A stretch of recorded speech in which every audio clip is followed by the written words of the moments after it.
Hi, folks. We're just going to give it just a couple minutes for folks to get in, and then we will get started.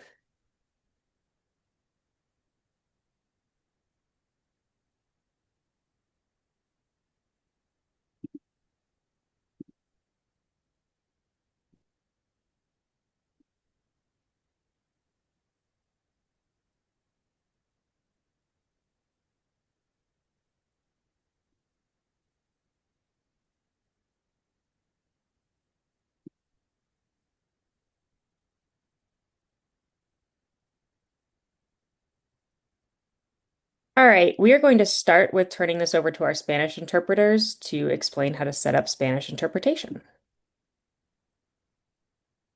Buenas tardes, good afternoon. Me llamo Mara y mi cointérprete es Karin. Estamos representando a Tile y ofreceremos interpretación simultánea entre el español y el inglés.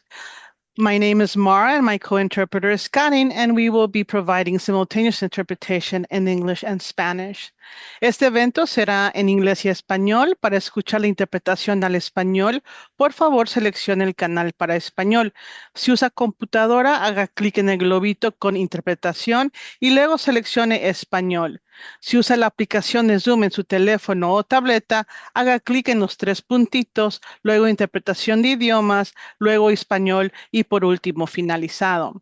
Today's event will be in English and Spanish. To hear interpreting into English, please make sure to select the channel for English.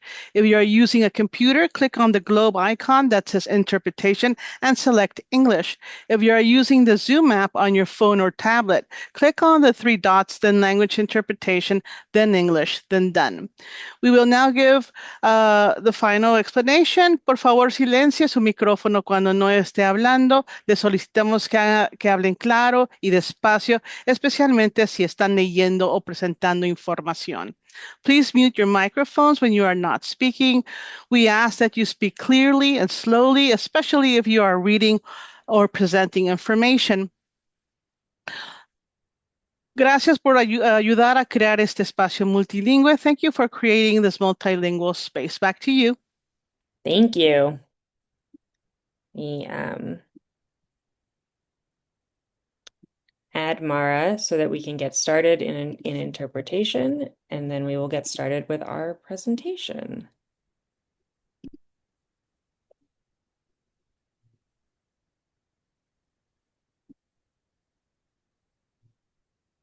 So thank you all so much for being with us. I'm so glad that we have as many people here as we do to come to this presentation on this very important topic.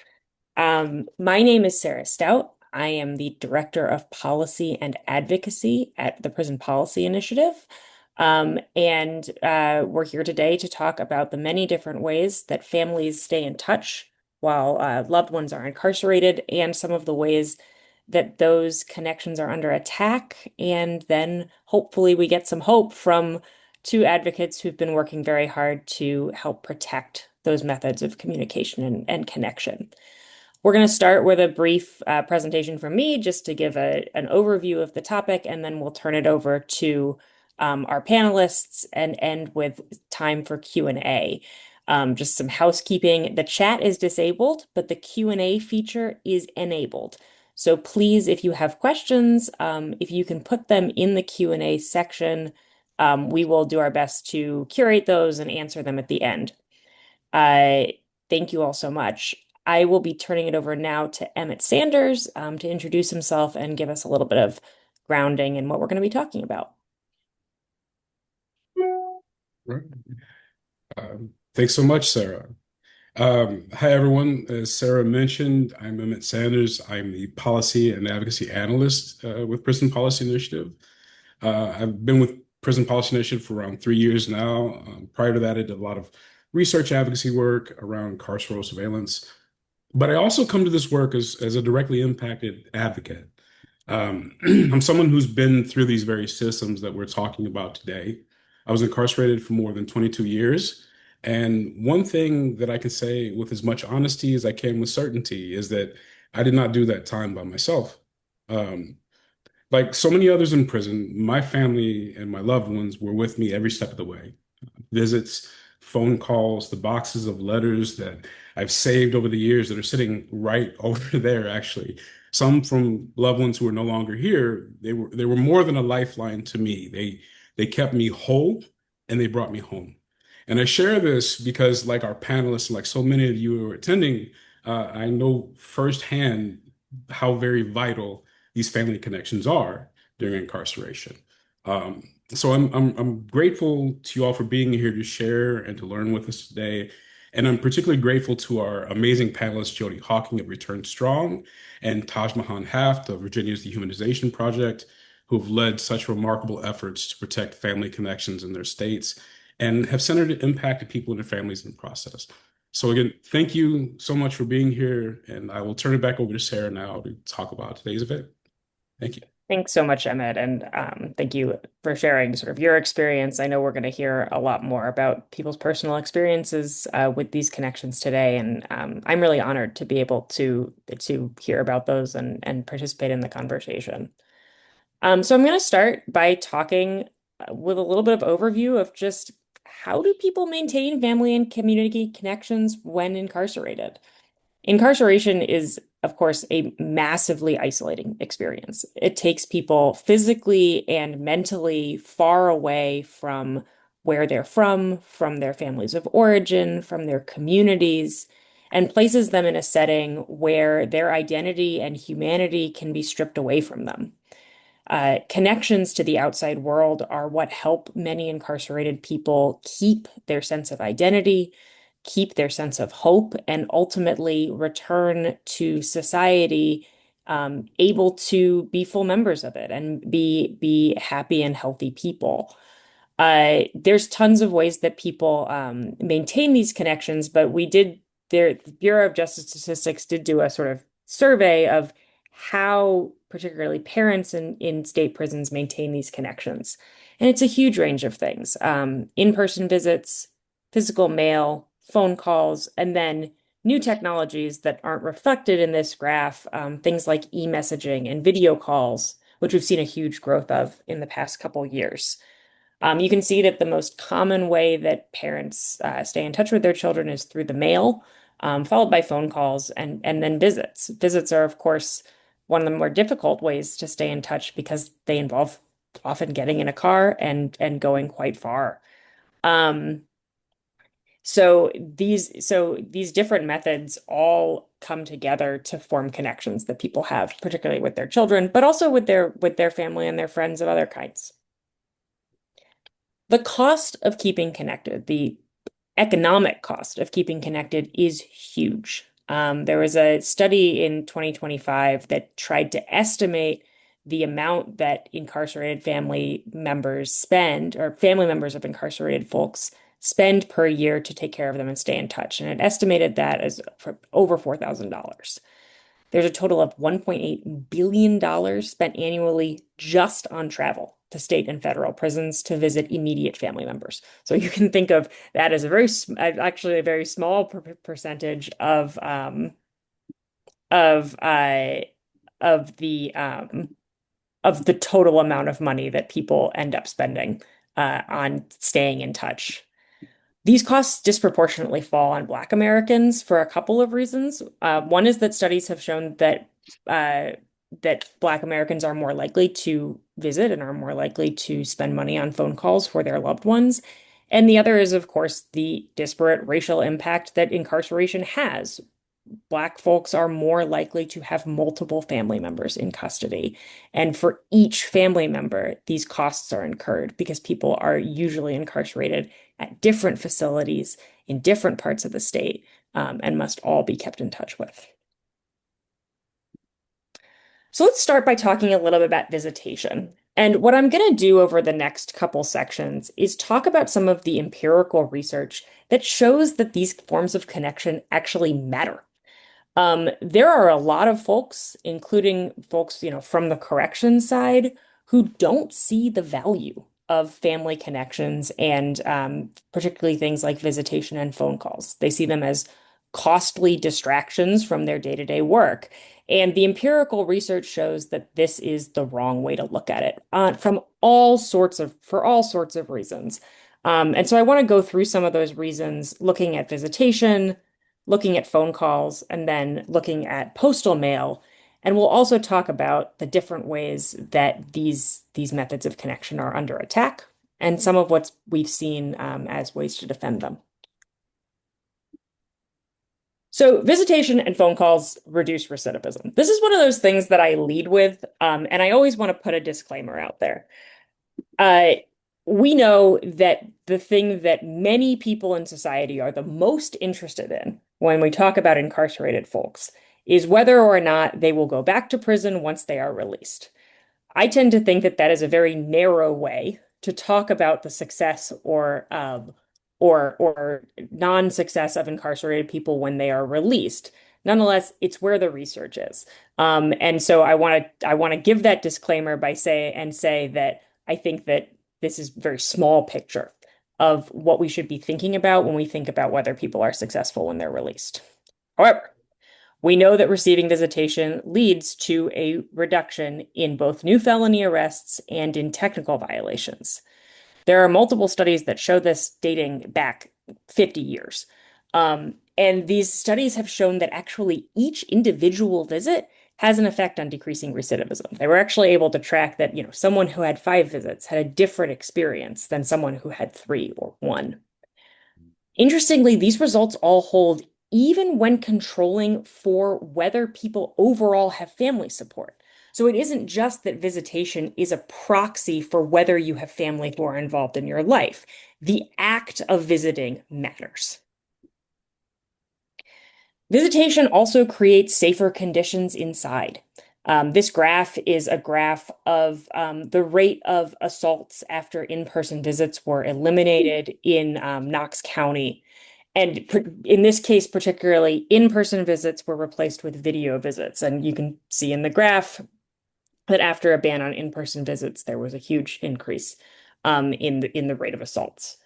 We know that one additional visit per month in one study was found to reduce misconduct by 14%. It also reduced total time served. Those things are connected, right?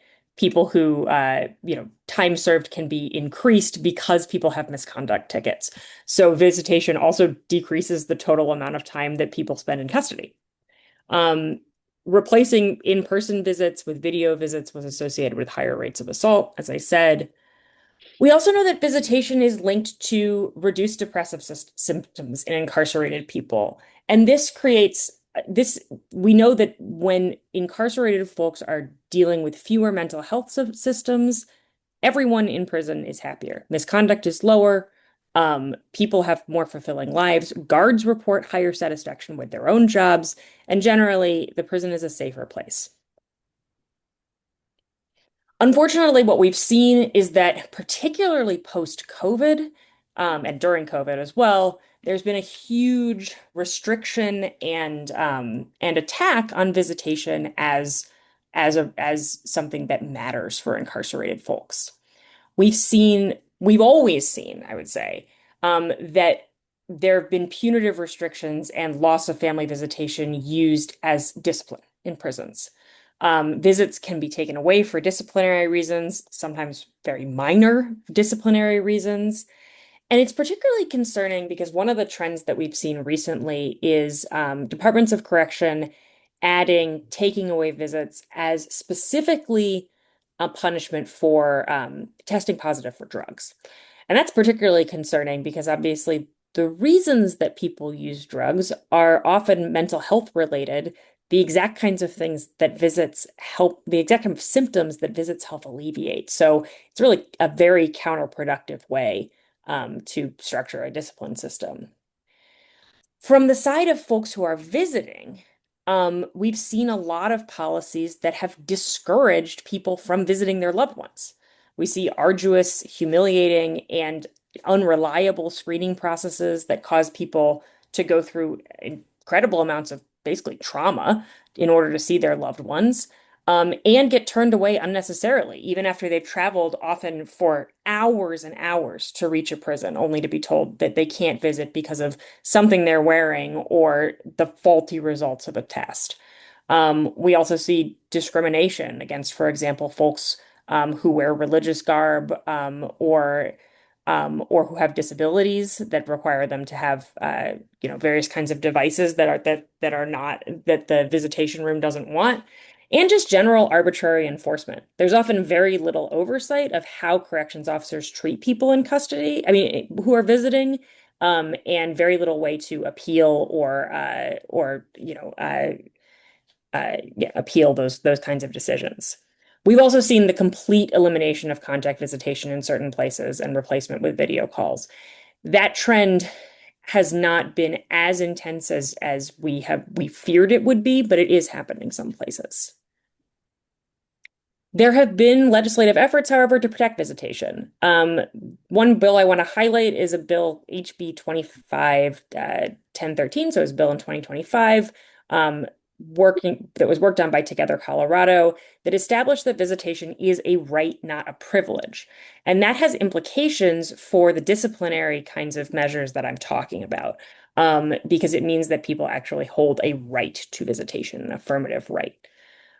We've seen other kinds of efforts, which we will hear more about, I know, from Taj and some other folks, to make sure that screening processes are minimally and traumatic, especially for children, that dress codes are clear, publicly posted, non-discriminatory, and then that video calls, if they exist, are at least free, and that they don't replace in-person visitation, that they instead are a supplement on top of in-person visitation to give people more ability, not less ability, to contact their loved ones.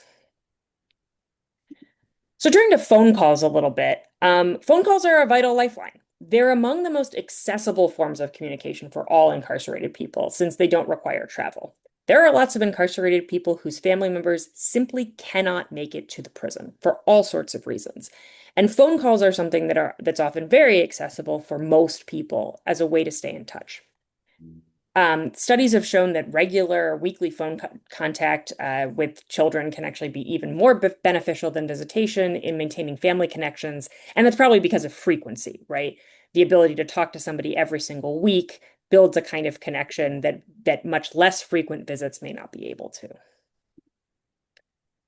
Because phone calls are so important for strengthening families, I want to talk about how those families benefit. About half of people in state prisons are parents to children under 18. And so there are actually more children with a parent in prison than there are adults in prison. We know that parent-child relationships improve with weekly phone calls. And we also know that people who have regular mail contact with their children, which we'll talk more about in a second, also report stronger parent-child relationships. These stronger relationships have lots of downstream effects. Children who have these stronger relationships do better in school and are ultimately less likely to be arrested themselves in the future. So there are public safety benefits to visitation and maintaining connections that stretch far beyond prison walls. There's been progress, but also backtracking on the question of how much phone calls cost. Phone calls can be a huge cost to family members, usually requiring a per minute fee, as well as lots of other kinds of fees, like setup fees and fees to add or withdraw money. After decades of advocacy, there was a bipartisan act passed in called the Martha Wright Reed Act, that clarified that the Federal Communications Commission can, in fact, regulate in-state calls placed from corrections facilities. And this was seen as a really big sort of hopeful sign that we would see lower rates across the country. We did briefly, but unfortunately, under recent years, the FCC has bowed to pressure from sheriffs and from telecom companies, and these rates have been hiked back up quite significantly. So what's the solution there? Obviously, unfortunately, federal advocacy at this point in time is difficult, as I think everybody can understand. There has, however, been a lot of movement at the state level and the local level to make phone calls free. And I want to direct folks to an organization called Worth Rises, which has really been doing a ton of advocacy and tracked the progress of free phone call measures across the country. If you go to their website, they have a May 2026, so a very recent impact report. And it notes that over 330,000 people currently have access to free phone calls in jails and prisons. We know too that we've been able to track what happens when you make phone calls free. And while this might seem obvious, I think it's important to state. When phone calls are free, people make more phone calls, and those phone calls are longer. And that means that we're getting more of the benefits that phone calls bring to incarcerated people and their families. And the last form of connection I want to talk about is postal mail. We know that mail is the most common way that children stay in touch with their incarcerated parents. Um, Mail is something that has not been studied as much in the empirical literature. So there aren't as many studies that say, getting a certain number of letters has this effect. But what we know from talking to incarcerated folks is how many intangible benefits, unmeasurable benefits mail communication has. Being able to share children's drawings and see loved ones' handwriting, being able to keep physical mail in your housing unit or in your cell, even when something like tablets are taken away. And then, as Emmett pointed out, because our incarceration terms in the United States are so long, so many incarcerated people and their families lose loved ones during incarceration. And mail can be the one physical keepsake that people get to keep of people that they love. We put together a toolkit on mail scanning, which I'll talk about in a second, that is on our website. And as part of that toolkit, we sent out questions to incarcerated folks that Prison Policy Initiative has contact with around the country. And in the next couple slides, I've included some of their quotes that they sent back to us about postal mail and how important it is to them. Prisoners, and I'm using language that they used, so I want to be clear about that. I don't usually use the word prisoners, but the person who was writing did. Prisoners know their partner's handwriting in special languages. They've seen their children's pictures evolve over time. For a large portion of inmates, their loved ones are the main reason they try to succeed upon reentry. So the major threat that we're seeing to postal mail is not the total elimination of postal mail, which would actually have constitutional implications, but instead the concept of mail scanning. Mail scanning, when we talk about it, is the practice of digitizing mail in some way and either providing photocopies or sometimes only electronic versions to incarcerated people. This trend is growing across the country, and now 31 states and the federal prison system now scan mail. So the majority of states have some sort of mail scanning practice. Mail scanning makes the communication process and makes postal mail demonstrably worse. Scanned mail is often really low quality. It's frequently misdirected or misplaced. It often comes, things like children's drawings often come through without really being able to tell what they are, or certainly being able to experience the tactile feeling of actually holding your child's drawing in their hand. It also allows openings for private companies to profit. For example, by charging for physical photocopies or by promoting e-messaging, basically making the process of mail so unappealing that something like e-messaging, which they can charge for, seems like a better option. And although legal mail, mail to lawyers, is usually subject to different rules than personal mail, there is lots of mail other than mail with family members that is affected by mail scanning. And one of the things that I know Emmett has talked a lot about in his work is educational mail. People who are in higher education programs and other kinds of programs where they need to correspond with the outside world, mail scanning can be a huge impediment to that by basically delaying and restricting the way that that mail comes back and forth. The reason most corrections folks want mail scanning, the stated reason, is about contraband and drug use. The argument is that drugs are coming in on paper through mail, that basically people from the outside are sending drug-soaked paper into jails and prisons, and that's fueling drug use and the drug trade inside prisons. But the evidence is clear. Mail scanning has simply not reduced overdoses, and it hasn't reduced contraband in states that have implemented it. There were lots of states that really hoped that they would see major differences in their drug use rates after mail scanning. They just didn't. Pennsylvania implemented mail scanning in September 2018, but saw positive drug tests nearly triple in the 5 years that followed. And then a state to watch, I'd say, if you're really curious about the data behind this, is Illinois. Illinois is, I believe, the most recent state to implement mail scanning, certainly one of the most recent states. And as part of that process, the legislature required the Department of Corrections to produce data on its effectiveness. And it simply hasn't had a substantial impact on contraband. There wasn't a major change in overdose deaths. There wasn't a major change in the amount of drugs recovered. There wasn't a major change in the amount of drugs recovered either through the mail or not through the mail. So there has been basically nothing to justify this change that took place at this point now a couple months ago. Part of the reason for this is that mail scanning doesn't address major sources of contraband. It is certainly true that some drug contraband does come in through mail. We can't deny that. But mail scanning ignores staff as a major source of contraband. Unfortunately, low pay, poor oversight, lax employment standards have made drug smuggling a very lucrative and attractive business for some corrections officers. And there are many, it becomes kind of an open secret when these things begin to be discussed in the public in legislatures and other settings that corrections officers know that sometimes it's their colleagues who are a major source of contraband. Hundreds of corrections officers around the country have been prosecuted for drug smuggling.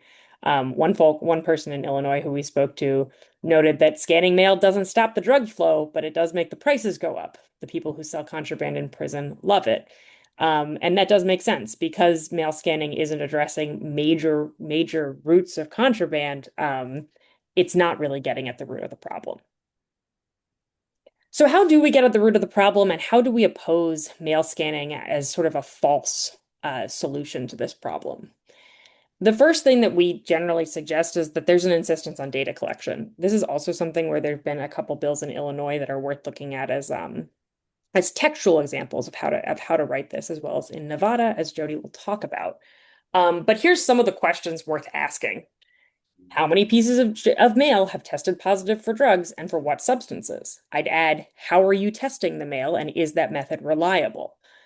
How many incarcerated people or staff have experienced suspected overdose? How many staff have been suspected of or investigated for drug-related contraband, and what was the outcome of those investigations? The second thing to insist on is addressing the cause of contraband, not just the effect.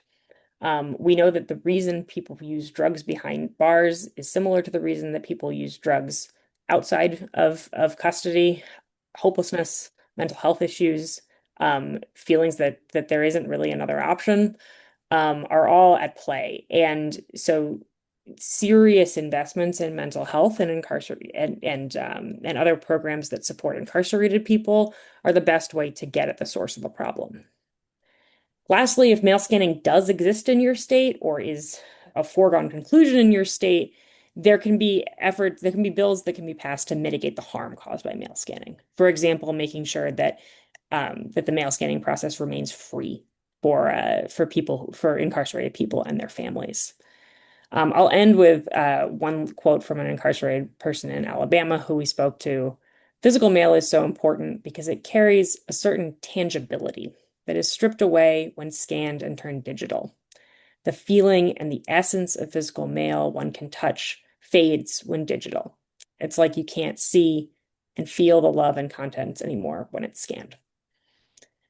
And with that, I will turn it back over to Emmett to talk to two completely amazing advocates who have worked on visitation and mail scanning issues in two states to talk more about those efforts and how to replicate them elsewhere. So I'll give it back to Emmett. Great. Thank you so much, Sarah.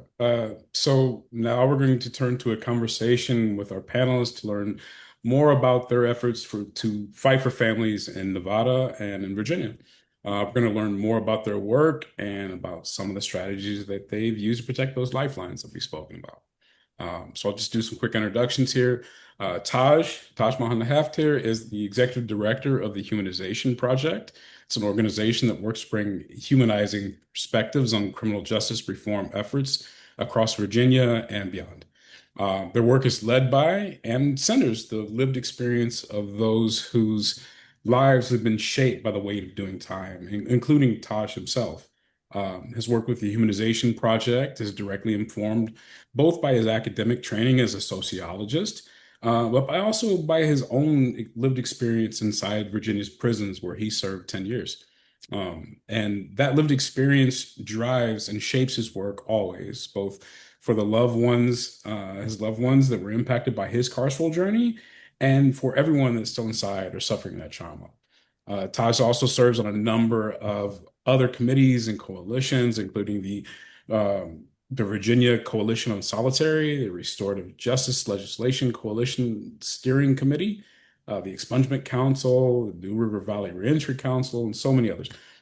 He has published on the leaders behind bars, parents behind bars, drug courts, survey methodology, inequalities in the criminal legal system, and so on. Taj is an avid hiker, passionate teacher, diehard Oriole and Ravens fan, and an unabashed hugger of trees. But above all, Taj is a drop everything father. He's a son, he's a partner, he's an eldest brother, and he's a friend. And we're also joined by Jody Hawking. Jody is the founder and executive director of Return Strong. Return Strong is a grassroots organization led by and for people impacted by incarceration, those currently incarcerated, formerly incarcerated, and their loved ones, the family of those who are incarcerated. Before founding Return Strong, Jody spent nearly a decade organizing unions across the country, including work supporting low-income workers in New York's fight for a living wage.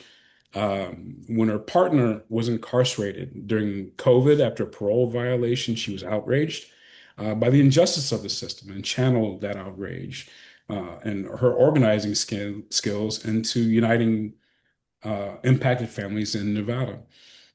Today, Jody leads Return Strong's fight for prisoners' rights through oversight and accountability of Nevada's prison system, working to end solitary confinement, protect the mail, visitation, and communication, all these things that keep people and keep families connected, and to drive lasting cultural change inside Nevada's facilities. So, Jody and Tosh, thank you so much for being here with us today. Really, really excited to learn more from y'all and just to have a conversation. Um, Maybe we can just start with a bit of an orienting question, actually, just a big picture kind of question. Um, why are family connections so important when we talk about criminal legal system reform? I mean, mail, visits, these kinds of things, they might necessarily seem as urgent as getting people home or reforming parole or probation systems. Why are we talking about this? Why are they so important? I was just gonna do the same thing, Todd. Um, I think that just in and of itself, family connections are instill hope for people. So when they are really like at the end of their rope with prison, with conditions, with being incarcerated, that being able to talk to somebody who cares about you and cares about what happens to you, that keeping those connections are important. Um, I'm going to keep saying, I told you this the other day, but I equate it to 9/11. 9/11, we think often about the people that were in the towers or the people that were on the planes and the victim of that. If you look at mass incarceration and the incarceration of the hundreds of thousands of people, more than that, maybe, I always forget what the number is, in the United States alone. And then you look at the impact, the ripple effects into families. And we're an organization that has become very predominantly women. It's the moms and the aunts and the girlfriends and the wives, and like it is rare, but you take that and you expand it out into your family tree and you look at all of the people that are impacted by that, and we forget about those people. So teachers aren't thinking about, they might not even know that a child has an incarcerated parent. You're going to work every day dealing with the burden. And I think all of those things create, it's not just for the person, it's that ripple effect is why this piece of work is so important to our communities and public health, sociology, all of those different fields. Yes, everything Jody just said. And I want to just highlight something and then elaborate a touch. So because my answer to this question is because for everybody out there, when you had your hardest time in life, what got you through it to the other side? I think it's our loved ones in all of our cases. And because as long as we're going to have a carceral system, the best way for the fewest consequences, the least trauma, the best coming out of the other side is going to be together. Because when I first came home, the person who I stayed with was my fiance. The person who helped me get all my Medicaid stuff sorted out was my father. The person who introduced me to my first legislator was a friend. And the person who gave me clothes to wear to those meetings was a different friend, right? The list goes on. We rely on people when we come home. And I will say this is not even a one-way street. All of the evidence in the world, you guys already highlighted it. Part of the reason I'm so excited to be talking with PPI is because I don't have to be the one bringing all the numbers. Thank you, Sarah. That was phenomenal. But all of the evidence, every stakeholder involved, the children, the partners, the people coming home, even the safety of officers at the facility, and certainly taxpayers who don't have to spend as much reincarcerating people or having as long a sentence as you highlighted. Everybody benefits when we have strong relationships. And I think I want to, because I don't want to just go on forever because I love this topic, but I really will highlight a couple final thoughts that I think everybody can relate to. And by the way, I'm sorry I'm speaking so fast. I really just caught myself already with that. Very passionate topic. I think the best way to answer this question is because when one person gets locked up, everybody who loves them gets locked up with them. And because had I not had my loved ones with the support they provided, especially those visits, I would not have survived my incarceration, let alone come home and thrived as a fact. I genuinely appreciate that. I appreciate you share both so much for sharing that. I think you make such great points. Particularly, Jody, you're talking about like the ripple effects and the students who may go to school, the teachers don't even know that they're being impacted in such a deep and lasting way. And Taj, I completely agree. My family is the reason I am here, and I know how important it is, and I really, really appreciate you sharing that. I am wondering though, because you both have this direct sort of connection with it, right? This direct connection with incarceration. How do you sort of balance the intersection with getting things done for the impacted community? Because there is that responsibility there, with also having to deal with the sort of existing power structures that you have to navigate to do so. So I will, yeah, my turn. First sacrificial victim. Um, this is the greatest tension in this work for me, to be honest, because I don't say this publicly a lot. I think this is a safe space to do so. I am a very far left individual in all of my personal policy stances. I'm a former academic. I'm all about being pure to the best possible way to not leave anybody out.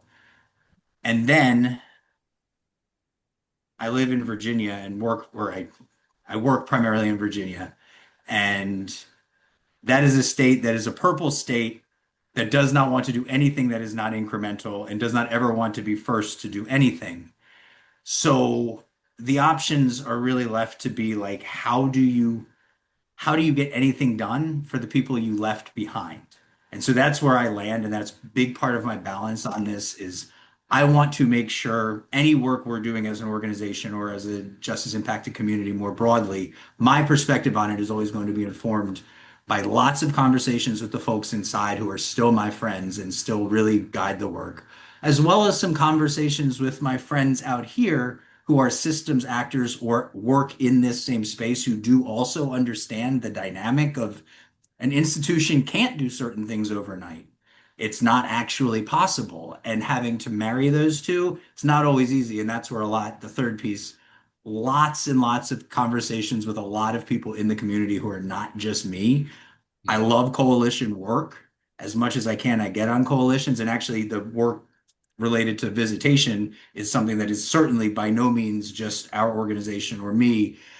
We were a big part of that process, but it was an entire coalition. So I'm going to real quick say every conversation here is informed by Sisters in Prison Reform, Bending the Bars, Brilliance Behind Bars, Up to Date Inside Virginia, Survivors for Justice Reform, LAJC, ACLU, Ray, Grateful, the other people on the coalition that have been so much a part of moving this forward, and having those conversations helps strike that balance. Really appreciate that. Uh, Jody, I know that you also do Return Strong, works with a lot of folks who are incarcerated, currently incarcerated, making sure that their voices are considered in this as well. Do you have maybe you have some thoughts about this intersection that we're mentioning as well? So will you repeat the first question about what the Sure, balance was? sure. Because I got all engrossed in what Taj was saying, and now I want to make sure that I No, answer the right question. Taj is a great speaker. We're talking about the balance between being responsible to the incarcerated population, the impact of folks that you're sort of representing, that you're trying to do work for, while also navigating these power structures, like the different power structures that are preventing those, policies that actually recognize families from taking place.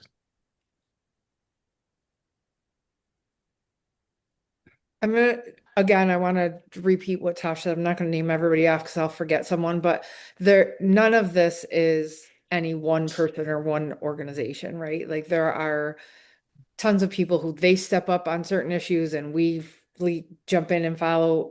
And then the same thing happens when we're talking about visitation and communication. Like there are people that are backing us.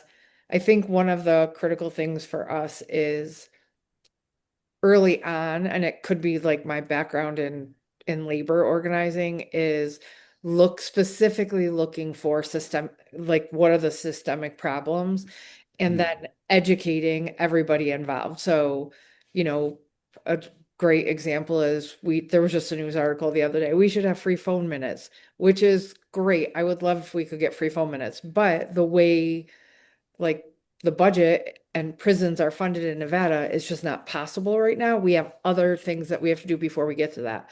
One of the ways that I balance that is making sure that I'm educating families and incarcerated people, or at least giving them the opportunity to get educated on them, so that we're like pointing at the correct target, so to speak, and then balancing that, centering the voices of people. If they're not upset about it, then we're not taking it on as an issue. If nobody cared about free phone minutes, then fine, I don't care about free phone minutes. I mean, that's not really true, but we have to select like which things we're able to actively work on.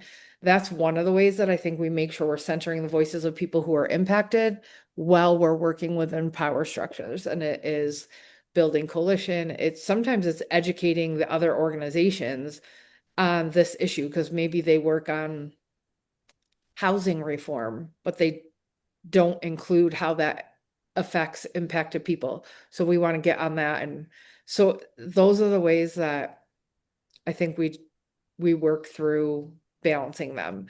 And some of it also requires some finesse with Department of Corrections, because they don't, traditionally, and I'm sure most of the people on here, we have been very lucky the past couple of years to have a director that actually will at least listen and communicate.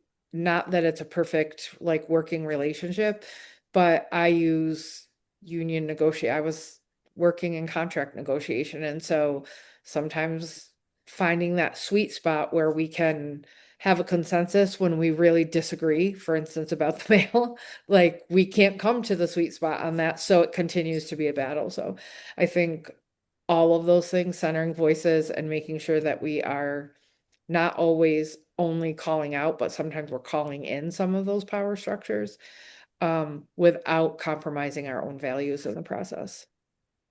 I love that. Thank you so much for that. Um, to that, let's actually back up a little bit and sort of dive into like the individual fights that y'all have sort of been involved in, if you don't mind. Um, Jody, you and the folks at Return Strong, you were able to sort of get ahead of efforts to implement mail scanning in Nevada, which is pretty remarkable. Can you maybe just talk a bit about what that looked like, how you were able to sort of organize such an effective response? So the funny part of that story is it happened by accident.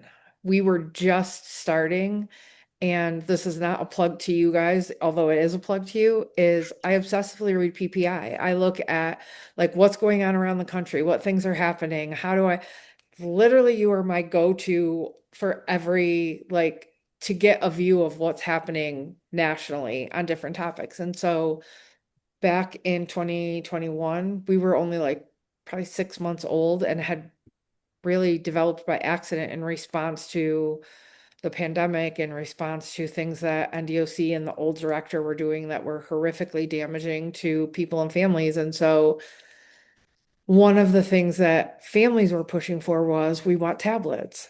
And I was reading everything with you guys, and I was like, we can't fight for tablets without making sure that we protect visitation and the mail. Because if you watch across the country, as soon as they give tablets, they take those things away. In 2023, we had a bill, we had an assembly person that wanted to help us protect the mail. We had, in 2022, we got a stay from the governor, which was like, shocking. And we were still so new, like we were just trying to figure it out, right? Um, and then in 2023, a legislator picked up a bill on the mail, and the director, the legislator, and myself sat in a room and argued for hours about was there a sweet spot? I always think of like the Venn diagram, right? You're mapping sentences in like fifth grade, and there's that little part where we can agree on. That's where I focus. I don't really care what he thinks, but at the end of the day, what can I agree on with him so that we can move forward? And so when we were negotiating that bill, he said he would never agree to it and the governor would never sign it if there was not like an out to if there was a safety and security risk to prison. So I'm going to tell you guys what was going on in my head at the time, but I knew that the argument was regarding K2 and spice. Well, the same thing, synthetic marijuana. That's what they can't detect on the mail. And so it gets inside anyway. He offered, I didn't beg him to do it. He offered and said, well, if you'll agree to saying, unless the director can prove with evidence-based data that the mail is what is causing the problem. And in my head, I was thinking, he can never prove that. Like, no, we're not ever going to get any rest because he's going to keep trying and we have to keep fighting, right? But it's impossible to pick it up on mail. So, and I don't want drugs. Let me just say this clearly. Like, I'm not trying to keep drugs in facilities. That's not the goal.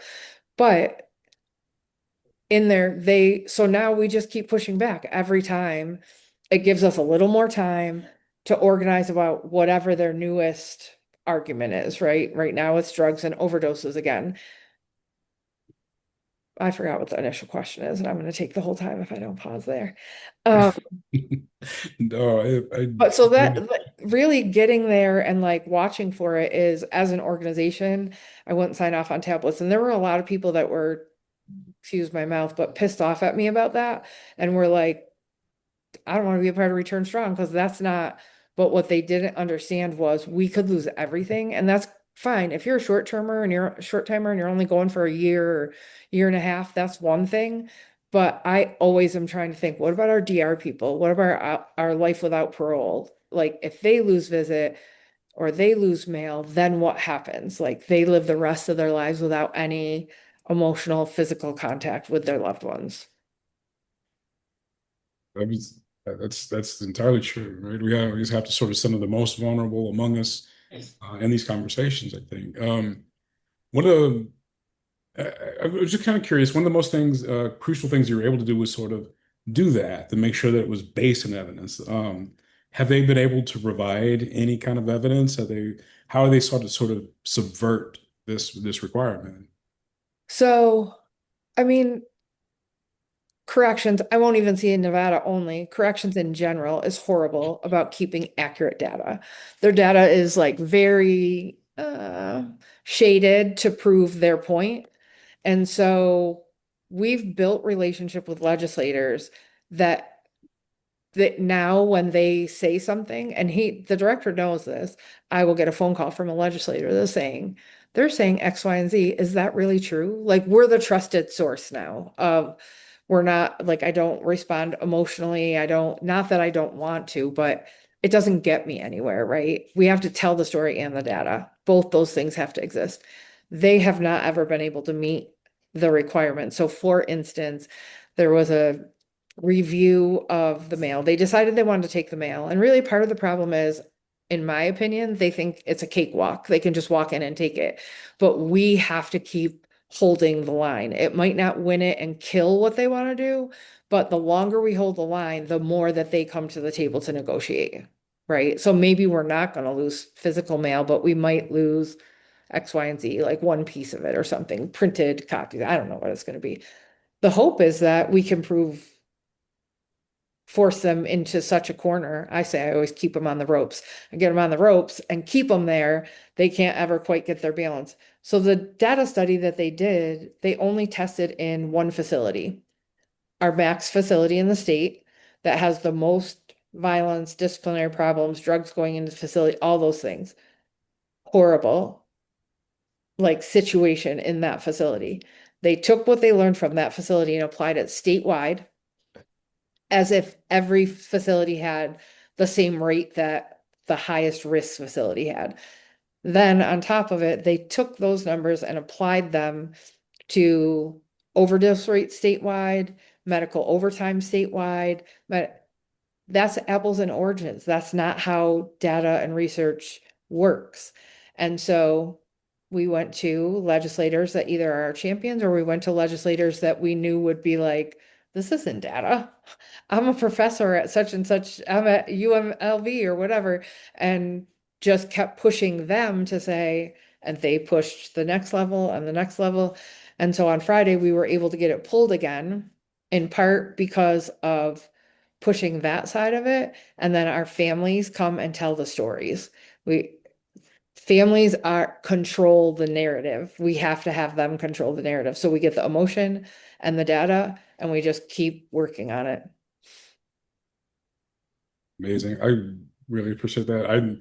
I was actually going to ask you how you were sort of responding to like new moves by the department, but you sort of mentioned bringing the families together and like lifting them up. And so I think that's really powerful. Maybe we can actually turn to Taj real quick, because I would like to learn more about what's happening in Virginia. So Taj, while Nevada was able to sort of get ahead of these bad policies, a lot of the humanization project's work on visitation sort of revolved around changing the policies that were already in place.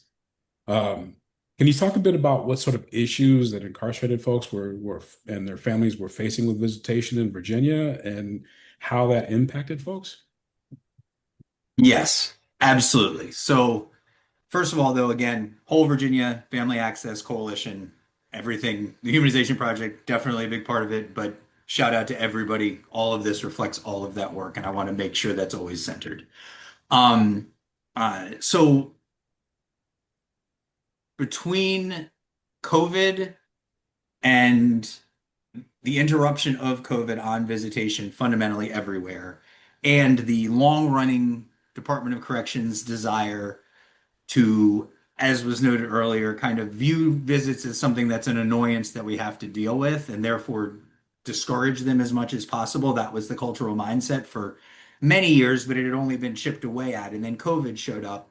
And then when they reinstated visits, they did so with an attitude that was full of mistreatment for visitors in various ways. And I'll describe a couple of those in a second. And then also with greatly reduced access. And the combination of the two led to a 92% reduction in visits between the year before COVID and the year after COVID.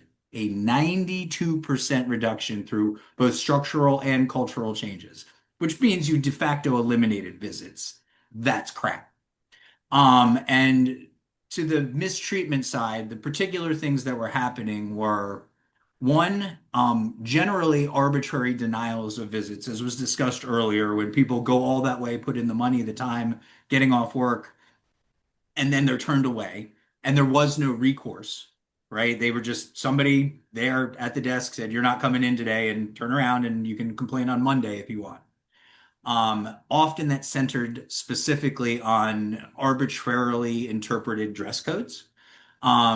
It's not the only time it happened by any means, but there's a really good example. A friend of mine, Michelle, she's been going for decades. She has a very phenomenal career in which she's a leader in a big company. She's a parent. She has raised wonderful children, and she has a partner who's been locked up for a long time. She's been going faithfully without any involvement in anything sideways, and she's gotten to know people over the years. And he's a model inmate, which I hate that term, but that's what everybody wants to say, right? That's what we're talking about.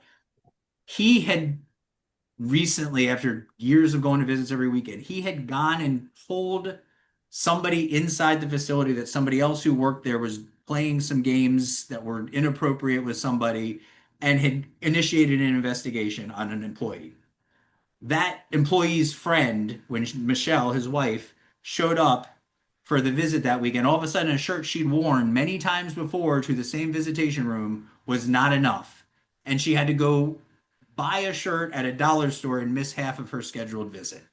And in other cases, it's you can't come back at all, or whatever the case may be. And then discouraging people from coming. So that's the mistreatment side. The access side is they did a bunch of changes all of a sudden with the reinstatement after COVID. Not only did they make it a digital scheduling system where you couldn't just go, but you only had your little limited time, and all of the previous practices of stay until the space is needed, that went away. When your time was done, you were getting kicked out. They stopped doing regular long distance extended visits or coming multiple days on the weekend if you come a long way or you don't come frequently, which was something that had been standard practice you just had to put in before. Um, and to the earlier point, they made a point of instituting a rule that you would lose 2 years of visits for a single dirty urine or a number of other disciplinary violations, which is punishing whole families because somebody is feeling isolated during COVID and is self-soothing, which is literally what's happening, as was Sarah did such a good job of describing. So those things were all happening, and that one alone, over 2,000 people in the Department of Corrections did not have visits at the time we found out at the beginning of this year because of just that reason.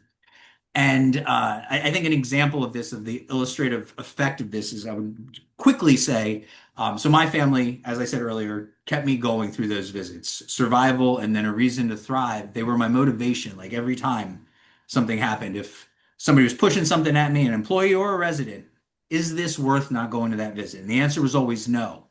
My mom and I got very close. I supported her a lot as she had physical, mental health problems, all sorts of stuff going on, and we were relying on each other. She would come every 6 months, spend thousands of dollars that she saved up just to see me all weekend on a long weekend from New Mexico.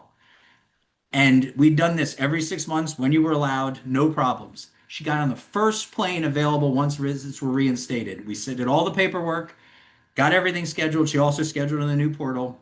The day before that visit, a month after I'd put in for it, I got a note saying, "We don't do special visits like that anymore. Sorry." She was already there. She'd already spent money she didn't have. She had long COVID. It was directly impacted her in all sorts of ways. She got there. We're like, we'll talk to somebody. The people in charge that day said, "Oh, well, the new policy is we can't make any decisions here." And then it was a 1 hour scheduling block. So she had come, spent $2,000, come 2,000 miles, and she got kicked out of an empty room with not a single person in it, not a single person waiting after 1 hour, and she never came back again. That's what people were going through. Remarkable. I had similar issues happen with me and my family coming from another state to see me, and it just it's heartbreaking to know that sort of happened. So, what kind of changes were you and the coalition in Virginia able to bring about then? So we started with 3 bills Hmm. this year, um, after a year and a half long campaign to get to that point and convince a bunch of legislators. Two of those bills ended up passing. One improved the treatment of visitors. The other one improved access to visitation, and both of them included work groups where the things we couldn't get done this year substantively in legislation, we came back together and it already started one iteration. I think there's going to be more where there was a coming together with the Department of Correction and the coalition members and some other stakeholders to come up with new suggestions for further improvements.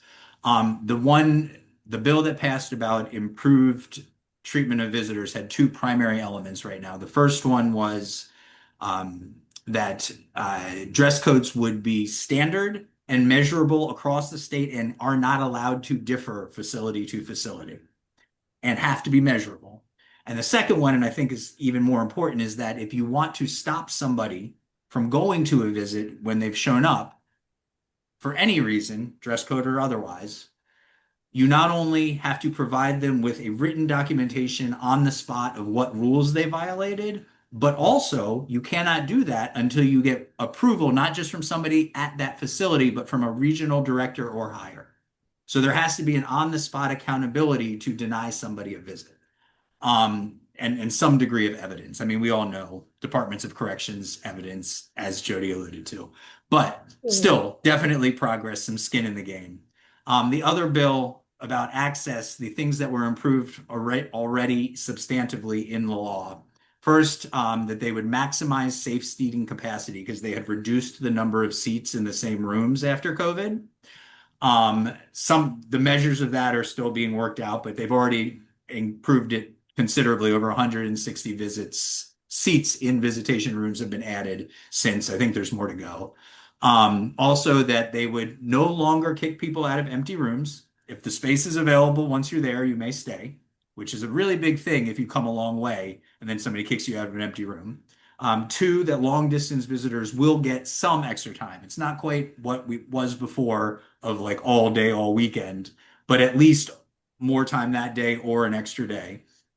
And that there will no longer be permitted to take visitation away from people except when the violation occurred during visitation. So there is no more using family access as a cudgel to make people supposedly behave by law. That's probably the biggest piece of that in effect. That's amazing. No one should have that connection removed. For firstly, because it just creates more harm. It creates more and more harm. It compounds it, and it's so necessary, and it's just not human to do so. Speaking of which, the humanization project's overarching strategy is I find it really interesting because it's humanizing justice reform and in a way that makes change. I'm kind of curious how you were able to use that strategy to sort of change things in Virginia in particular.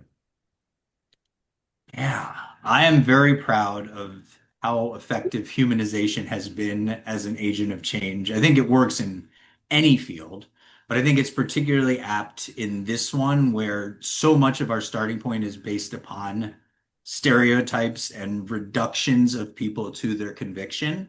We talk about inmate, offender, et cetera, or whatever the case may be. And so what I learned and what we apply is that um, if you know one thing about somebody and it's inmate, offender, convict, felon, murderer, rapist, robber, whatever, and that thing, no matter how progressive you are, is inherently negatively tinged, it's hard to get past that.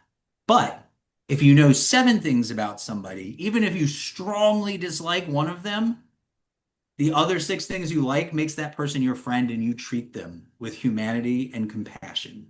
And so if we can get everybody to understand us, our human experience of the justice system, because everybody who experiences it knows how messed up it is. All it takes is being near it in a human way for a little while, and everybody gets convinced something needs to be done. So if we can share that, let the voice be about what this really feels like for loved ones, for those who are inside, for those who are coming home, then it's harder to reduce us to just that label. And the more we interact with people and show people we're not that label, the better we can do. And this has been very effective legislatively in Virginia, not just from us, from a whole host of organizations. And it's been building over time. But in the process, especially on something like protecting family access, if you start a conversation with a legislator, regardless of the letter in parentheses next to their name, and you say, what was your source of salvation and strength and motivation when you had the hardest time in your life? Invariably, the answer is. And I think everybody then can understand why family connections in tough times are important. And when we had a whole bunch of stories about family members being mistreated in very real, very vivid, very actual face-to-face conversation terms, it's really hard to think that we should defend these practices. Yeah. Thank you so much. Jody, oh, I'm I sorry. want to add to the bipartisan support thing just real quick. Yes. 100% yes. Both of those visitation bills that passed had widely bipartisan votes in both chambers at different times to be specifically answer that. That's remarkable because the times when we sort of need that in a lot of places, I know there are a lot of folks who are, some of the worst policies we see are in places where you really need bipartisan support to sort of get it through. Um, and Jody, I also wanted to sort of bring it back to you because I know that you have also had some success around visitation in Nevada and have done a lot of work there. Just kind of like to learn more about that as well. So thank you. As I was jumping out of my seat, I was like, please, I hope we're going to talk about this. So, like I said, all of our, like anything that we take on, a fight we take on came from people or families, like impacted people somewhere, right? One of the things that we were able to win in 2023 was we did win protection for in-person visitation when tablets were implemented, which I was talking about before. So we were able to protect that. It's not going perfectly because what they've done is reduce visitation, but we're coming back for that next session.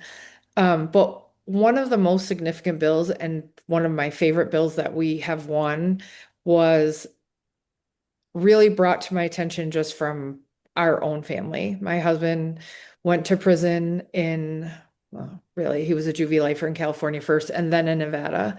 His mother had been previously incarcerated. He was born in prison, so it went all the way back to his birth that she had felonies and was dealing with drug addiction. They were never allowed to visit because she had a prior felony. And that's a common thing that we see is that people get automatically excluded from visitation. In Nevada, it was like a blanket. If you had a felony, you were not ever going to visit your loved one. So when we look at like what Sarah was talking about, the disproportionate effect that that has on Black and Brown families who have been trapped by mass incarceration, it was very impactful and we won that. It still is not working perfectly. I literally appealed one 2 days ago where they've denied her 4 times on a 21-year-old warrant that she didn't know she had.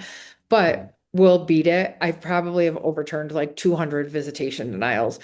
I shouldn't have to if they did the process correctly, but we have the protection for people. And so that no longer is an automatic exclusion in Nevada. That's amazing. That's amazing work. So we're kind of coming up on the Q&A section, but I do want to just kind of touch a couple of questions here. Firstly, because substance use is an increasingly it is a problem in prisons, and it's increasingly so. But the push to sort of restrict or eliminate family connections, like it seems like it's an increasingly common response. What do you say to folks who are saying that we need to do this to keep people safe? And conversely, at the same time, can we talk about some of the human impacts? What kind of effects is your work having on families, on people? My turn. Um, Shoot, I forgot the question. No worries.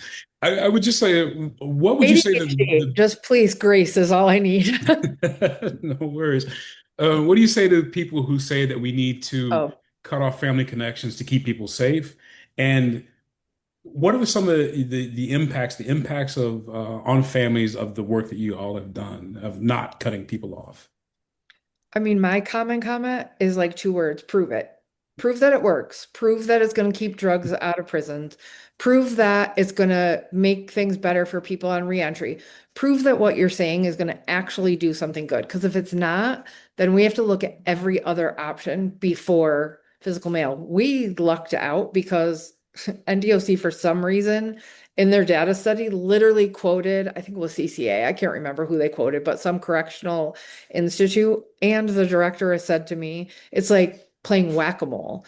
If we close the mail, supply and supply is going to change, but demand is not going to change. And so all it's going to do is raise the prices, and we're going to have drones, and we're going to have COs more actively bringing them in. So if we know that is the reason, like, why do we not knee-jerk reaction and be like, let's take the mail in the hopes that it looks like we're doing something serious when really you're doing something destructive? So that's my response, but I tend to be a little outspoken sometimes. I probably could say it in a nicer way, but I don't usually. Um, and then, I mean, the human impact is, I think I told you a story. I don't remember who I told it to. So at the hearing that we had last week, this is just one example. We have these two little girls. Their mom might be on here, I'm not sure. Twins, they're 8 years old. Their dad is incarcerated, has been incarcerated for a long time, but also has been doing become model and mate. I hate that word too, Tosh. I never use it. But he does something with his girls. They read stories, they talk. He's very interactive as a parent with them. And so recently, one of them did not do well on a math test. And so he sent her math tests to practice. Here's your practice worksheets. She has to do them and send them back to her. Like the human impact is like everywhere. I can't tell you how many times I would hear about a stabbing or a fight or a riot when my husband is out of prison and actually now deceased a few months later. But the terror, like people will be at work in bathrooms. I'm going to start crying, like really struggling just to keep it together on a day-to-day basis. I have someone, I'm sorry if you could tell, I was texting someone today who's like, I haven't heard from him in 2 days. He went to classification and I haven't heard back from him yet. And they're panicked, right?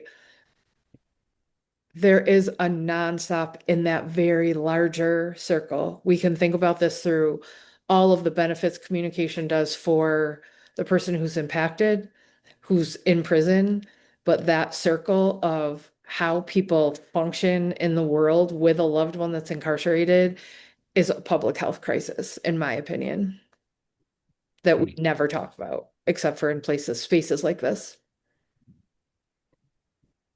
I'm going to add on very quickly. I think you covered most of the key points here, Jody, but I think that one thing you said, prove it. I will say we can actually disprove your theory because when they stopped visits during COVID in Virginia, there was a spike in overdoses. So shut up, is the answer. The evidence says otherwise. Don't be ridiculous. Also, I will say that more broadly speaking, all human societies, for as long as we can look back, the altering of our consciousness is something we have done everywhere. It is rises to the place of abuse and misuse and problems as a symptom of other things going on in society. The more isolated people feel, the less hope they feel, the more likely we are to have abuse and misuse of substances, especially ones that are particularly dangerous. So isolating people further, cutting them off from the people who provide the actual unconditional love and support that are going to not just get them through a tough time, but be there to help them rebuild afterwards. The idea that that is somehow protective is the most ludicrous evidence opposite statement that has ever existed to anybody with a brain. I 100% agree. Thank you so much for that. There's so much more I want to actually get into, but we have some questions from the audience. So I'm going to turn it over to Sarah now for some Q&A. But just thank you so much for sharing and for your insights.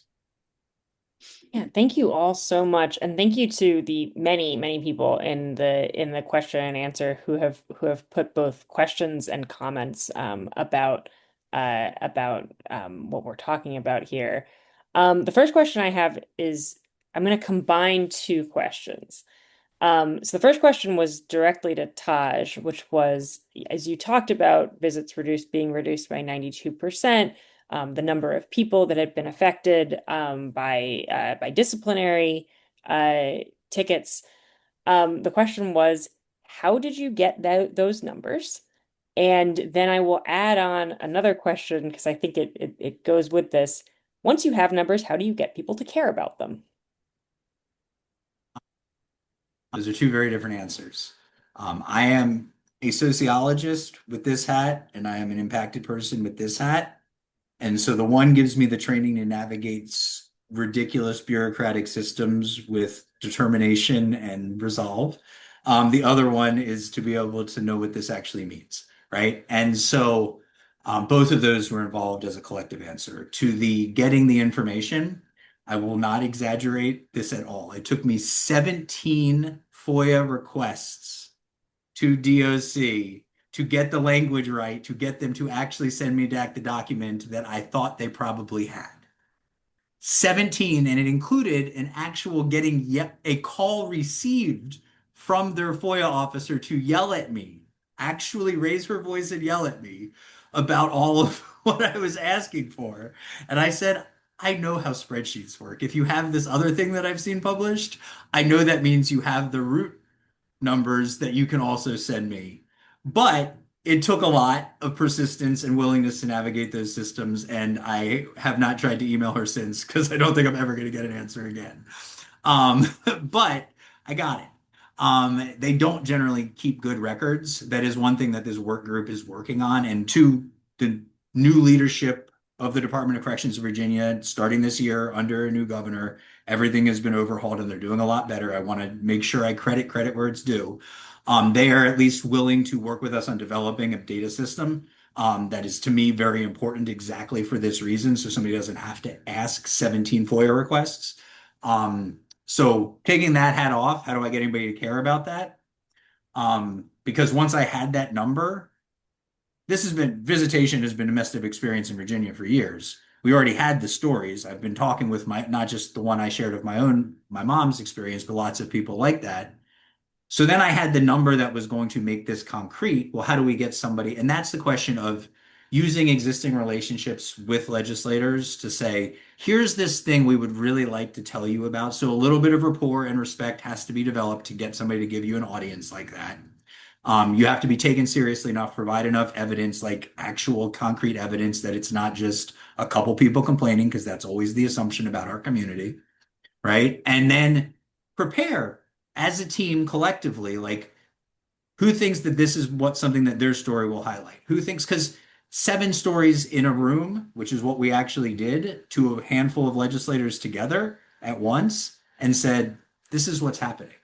And each conceptual point was backed up by a very obviously true from a very reasonable person standpoint. Now they care. It's got evidence and it's got heart. And now they care.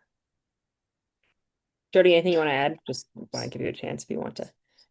No, I think that what Taj was talking about is exactly what has to happen is it is that balance of storytelling and building narratives and showing if Taj is the only one saying it, guess what? That's one person's problem. That is what we do. That's how we just won the mail is we had hundreds of statements from incarcerated people and families and everybody telling the story, and then organizations step in to bring the data and that other's perspective, and collectively it has been working. I will say the only thing that, especially around visitation, Nevada doesn't collect data and FOIA requests, they don't have to create a new report for something that they don't already collect. So it's suspicious to me that they don't collect it, but when we have had issues where they said that they don't collect something, I have taken a different approach, which I'm very impatient. So I was like, I could never do 17 FOIAs. But what we did is we use a survey response with our members that are incarcerated. So we have about 3,000 known members out of an 11,000 population. So it gives us almost a third of the people. And so we'll be like, hey, they don't collect data. So we collected our own. Maybe in the future, they should start watching this so we can have what the real numbers are, even though ours are usually better than theirs. But That's just another option. We use that a lot. That's awesome. Yeah, that's a really good point. That sometimes when data is just not available, you have to figure out how to gather it yourself. The next question I'm going to direct to everybody, but I actually know that Emmett has a little bit to say about it. Somebody asked, there's a concern that mail scanning is also a way of involving AI more in surveillance or harvesting of incarcerated people's data. And is that an ongoing conversation? I think it should be more of a conversation, frankly. So we have seen things from certain mail scanning companies that AI is sort of being used to sort of identify threats and communication. And some of those threats are not so much threats of violence or threats of drugs or something like that, but just coarse language or a language that can be framed as abusive, or however the case may be. And so, yeah, there are absolutely AI is absolutely they're scanning mail scanning with AI capabilities that absolutely do just that, and limit the conversation in ways that are not protecting anyone at all. Yeah. We just got, Go ahead. sorry, Sarah. We just actually, our campaign on physical mail, it was called the Fight to Write. And we had to change it to the Right to Write, spelled differently on each one, because it was getting flagged by getting out in GTL messages, every message that we sent. I would have to stop, put a period in it, add extra T, like do something so that it wouldn't get flagged. It wasn't worth it. So we changed the name. And that is a AI like inhibiting language. And I wasn't gonna fight anybody. And then the last question I'll ask is a more general one that we got from a number of people. One from the director of a new nonprofit organization, and then another from just sort of an average person asking, how can folks on the outside who are passionate about this issue, but maybe don't have incarcerated family members, or don't have a direct connection to someone on the inside, how can they get involved? How can they help with these efforts? I would love to take that one, Go, if you don't mind. be Thank you. free. Um, I think that like if you're not personally impacted, it's as important that you step up and in for people who are. Like sometimes, I don't know why I'm getting so emotional. Sometimes being like directly impacted is absolutely exhausting, and you're trying to fight a system on a personal level while you're also trying to change a system. And I think plugging in with organizations that are doing this work. If you're running an organization that is, like I used the example earlier, a housing alliance organization, I guarantee a ton of your people are impacted by incarceration and housing laws. Like plugging into the people that are doing work that is specific, and that's where those coalitions come in. Recently on Friday when we have this hearing, there was a woman, she might be on here today, who is relatively new. I just recently met her, and she is passionate about helping with this work. So we ended up being able to pull back and not needing to show up that day. But when we thought we were going to have to show up in mass, she hit a vein with a whole nother group of people that never talked to us. They're not thinking about prison and prison families. She had multiple political organizations, women's organizations, all these. And she was like, I'm getting everybody that's at home during the day. Like, we're not doing anything. We're all going to be there and back you guys up. Back us up. Find who is in your area and just ask them, what can I do to support you? All right. So, Taj, anything you wanna add to that? Go ahead. I no, go ahead. We're short on time. I No, you're will. good. Well, thank you all so much. I really, this conversation has been really meaningful, and I think has really gotten at some of the details and nitty-gritty of how advocacy work actually happens that are exactly the kinds of things that we need to be sharing with each other and with our fellow advocates, so that we can replicate the successes that y'all have had elsewhere. So I'm going to quickly just close out by talking a little bit about how to get in touch with us, and how else to get involved. So please sign up for Prison Policy Initiative's newsletter. You can find us at prisonpolicy.org/subscribe. I promise we do not spam you, but we do send you updates on our work, on interesting research we find, lots of other things. We also have social media on Instagram, LinkedIn, Twitter, and Facebook, where we post all sorts of stuff. And then the last pitch I want to give is for our advocacy department. Emmett, me, and then Alex Kajstura, who's been helping out with the Q&A, comprise Prison Policy Initiative's advocacy department. And what we do is we work with grassroots groups like Return Strong and the Humanization Project and lots of other groups. We work with legislators, we work with all sorts of advocates who are working on lots of issues in criminal legal system reform. We generally say we work on everything from arrest to parole, where the whole experience of incarceration and prosecution is part of what we work on. We provide legislative testimony and public comment. We provide research support, and we also just provide a sounding board and brainstorming help for anything you might be interested in. If you want to get started working with us, if you're one of these grassroots organizations, or if you're a legislator who wants to talk to us, send us an email at advocacy@prisonpolicy.org to get started. And with that, I think I will close us out. Thank you, Jody. Thank you, Taj. Your wisdom has been invaluable here, and I really, really appreciate you and all the work you've done and wish you all the best in the good fight. And thank you, Emmett, for all your great work moderating this as well. And with that, I will close us out. Thank you, everyone, for coming. I will also say the thing that everyone is going to ask me, yes, this webinar was recorded. Yes, we will send out the link, and we will also send a link. We'll also put together a page with a bunch of resources that are from both Prison Policy Initiative and other organizations on this topic, and we will send you a follow-up email sometime next week. Thank you all so much for coming, and I Thank appreciate you you. all. Bye-bye.